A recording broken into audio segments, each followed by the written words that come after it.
Good evening, everyone. So tonight I am making cottage pie again, which is shepherd's pie, but it's just with ground beef or mince instead of lamb.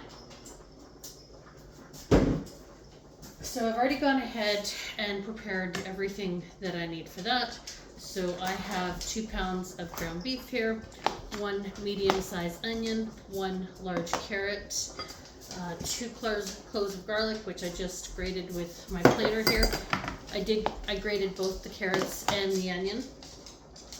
I have dried rosemary and dried thyme. If you prefer to use fresh rosemary and fresh thyme, you can. I just prefer to use these because they do stay longer in my house. I have 2 egg yolks. Now the recipe does call for red wine, but because we don't drink alcohol in this house, I don't even tend to cook with it. I have beef stock instead, so 1 cup of beef stock, 1 cup of chicken stock. I'm also going to need a few tablespoons of heavy cream, so I've got some heavy whipping cream here, some salt and pepper. We're also going to need some Parmesan cheese for the top of the potatoes after I put the potatoes on and they're getting ready to go into the oven. And we're also going to need some butter. So I'm already boiling my potatoes right now because those are going to need to be mashed. I'm heating up my pan and I've put some olive oil into it. So now I'm going to go ahead and add my ground beef. I'm also going to wash my hands just because even though I technically didn't touch the actual ground beef, I did touch the containers. So I'm going to wash my hands so I don't get any cross-contamination. Okay, and now I'm also going to season my ground beef, and I'm just going to season it with some salt and pepper.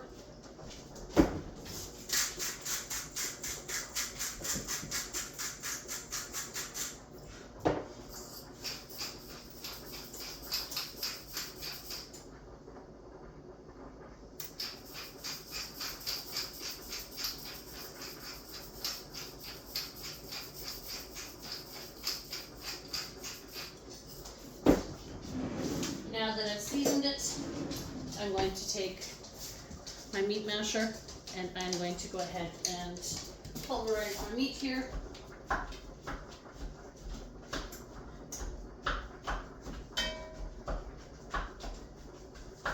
So I'm going to go ahead and I'm going to let that cook up for a bit. Once we're ready for the next step, I will be back, so I will see you shortly. Okay, so as you can see, my ground beef has cooked. So we're now going to add in the carrots, the onion,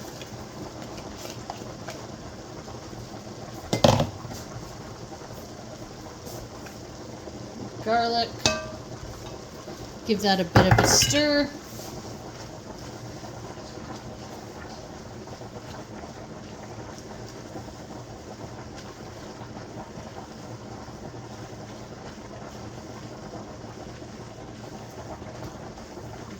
Make sure that the vegetables are mixed in there well. And as you notice, I didn't drain out my grease. I do use extra lean, so there isn't a lot of grease in there. And so the grease is there. It's just going to help with some of the extra juices that it does need. But if you're using regular ground beef, I would suggest draining out some of that grease. Okay.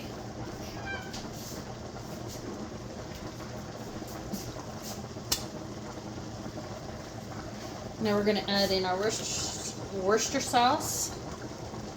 Okay.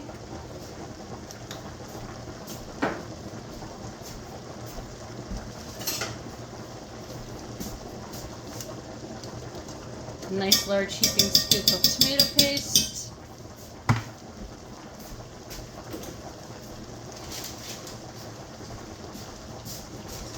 And now our thyme and rosemary. So about that much for the thyme.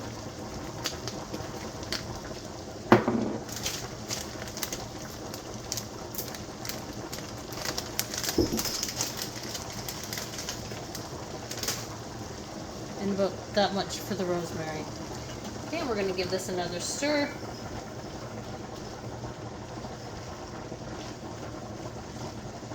And we are going to let that cook for another minute or two.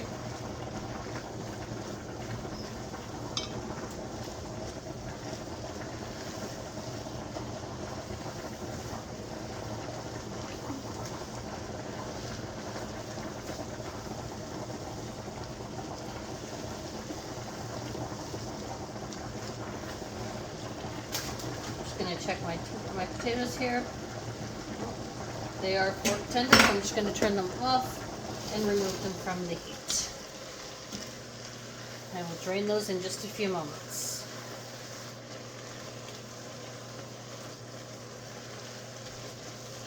Okay, now we're going to go ahead and we're going to add in our beef stock. If you're using red wine, then add in the red wine.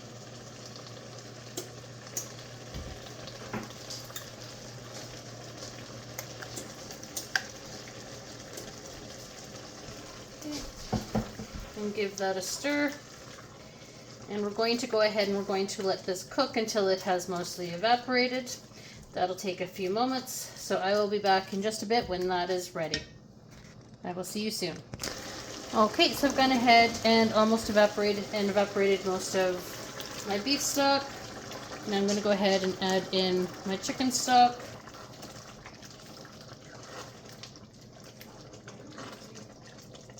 Okay, we're just going to bring that to a boil, which will only take a moment.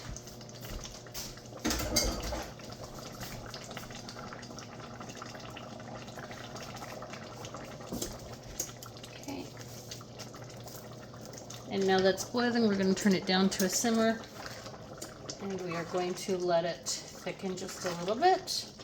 While that is happening, we will go ahead and we will mash our potatoes.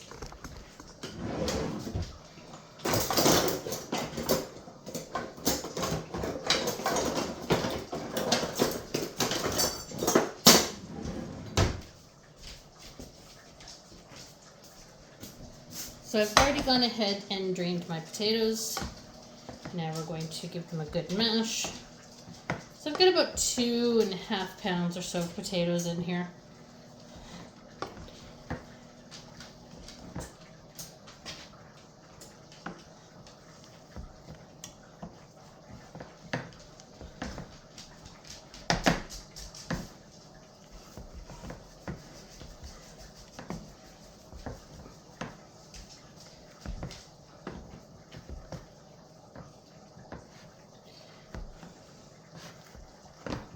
I'm just going to grab a knife.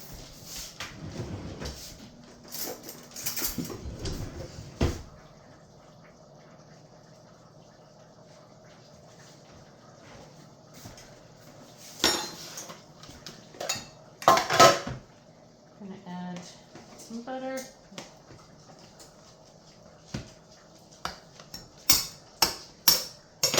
So just under about 1/4 cup of butter.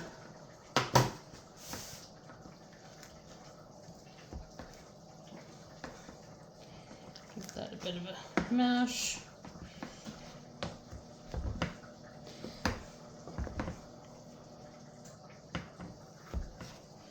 Now Gordon Ramsay's recipe says to use a ricer. I don't have a ricer, so I'm just going to use what I have on hand. I'm just going to use a regular old potato masher. Now we're going to go ahead and we're going to add the egg yolks.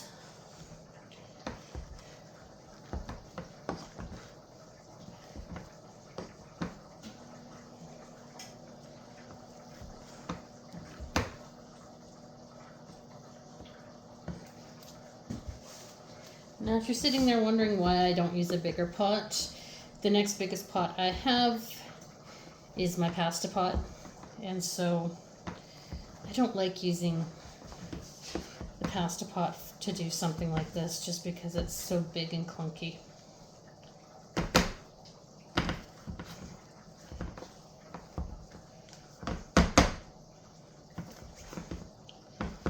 As you can see,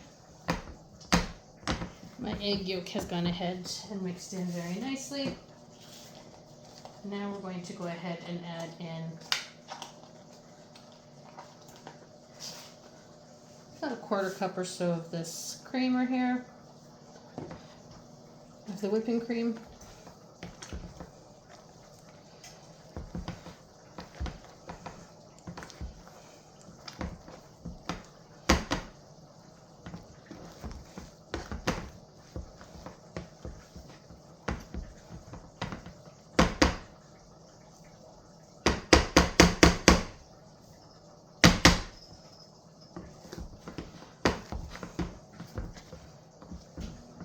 A little bit more. So we want to use about half of this.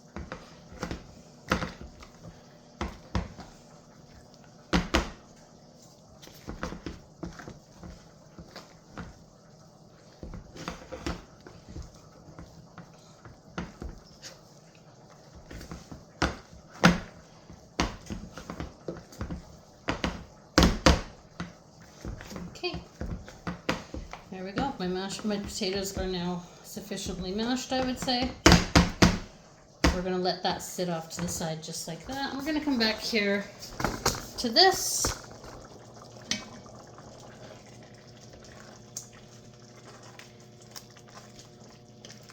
And I would say that the juices have thickened. They've also reduced down quite a bit. Okay, well, I'm just going to leave that on the stove for just a few more minutes, and I'm going to get the pan that I need. So I will be back shortly to assemble this so that we can put it into the oven. Okay, and we're back. Now, because it's just my husband and I right now, because our daughters, they don't live with us, so neither one of them are home, and our son has gone away to go visit a friend for a week.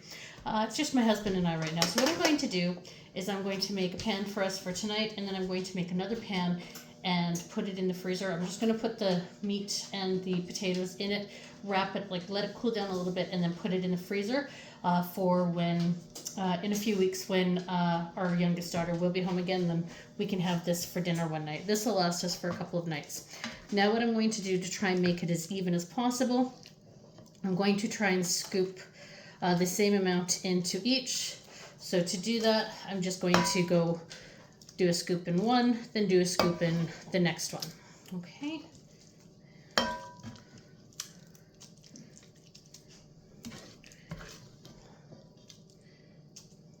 It's a little bit lower. There we go.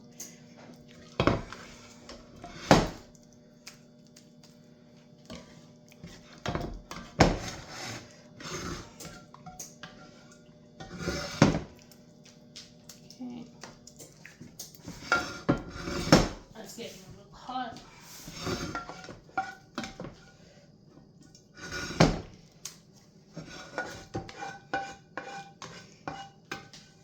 So this should finish off into here with the amount that's there.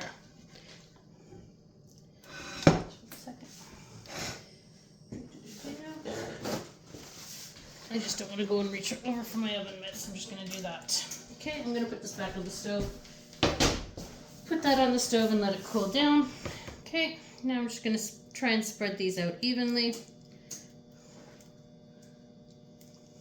Okay, just like that.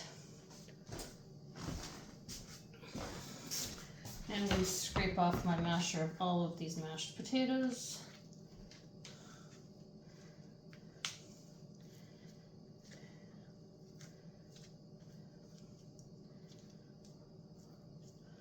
So if you're a small family and you won't eat a full large one of these pans, you can still go ahead and make this and then just freeze a portion of it and have it at a later date for a night when you know you're going to be busy. You can just take it out of the freezer and throw it on the counter to let it thaw out a bit, and then from there you can go ahead and throw it into your oven.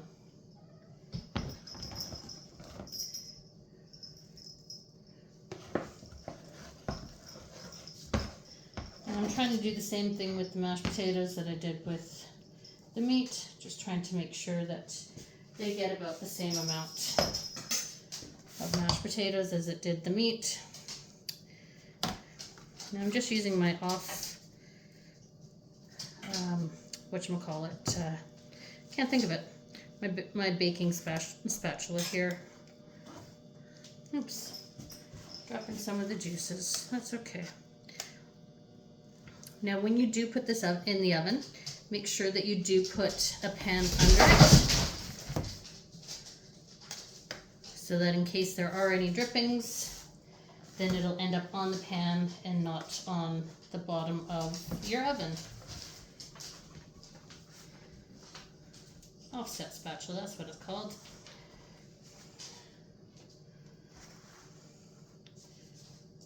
Sometimes words just like to escape people, and so sometimes you just need to think about it for a few minutes. That's okay. A little more on there, a little bit more on there, and then we'll finish it off with the last of these potatoes on here. Okay.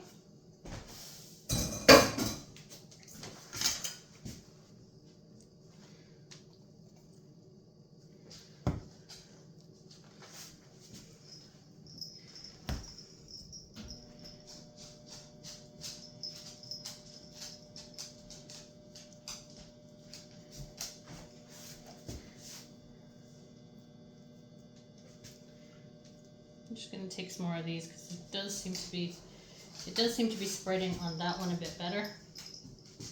Oops.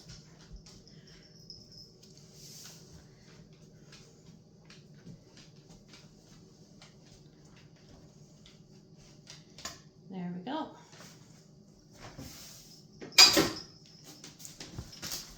Now we're going to take some of our pre-shredded Parmesan cheese here. We're going to spread it on top of both of them.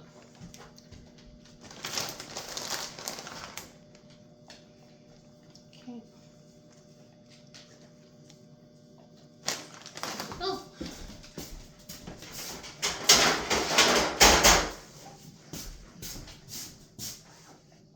Dropped a couple pieces of the Parmesan cheese there. So I'm now going to take this, and I'm now going to go ahead and, I forgot to put tin foil on it. 1 second.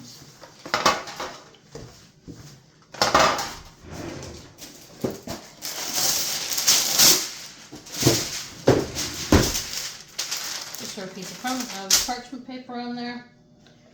Now I'm going to go ahead and throw it in the oven for just a short amount of time. Just give me a minute.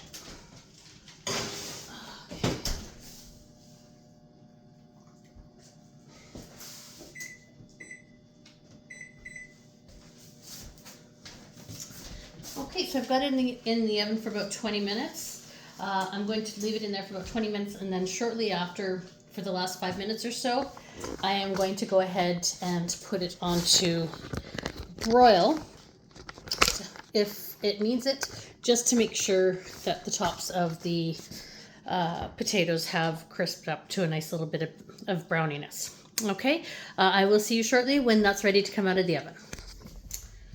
Okay, so my timer just went off, so we're going to go ahead and take this out of the oven.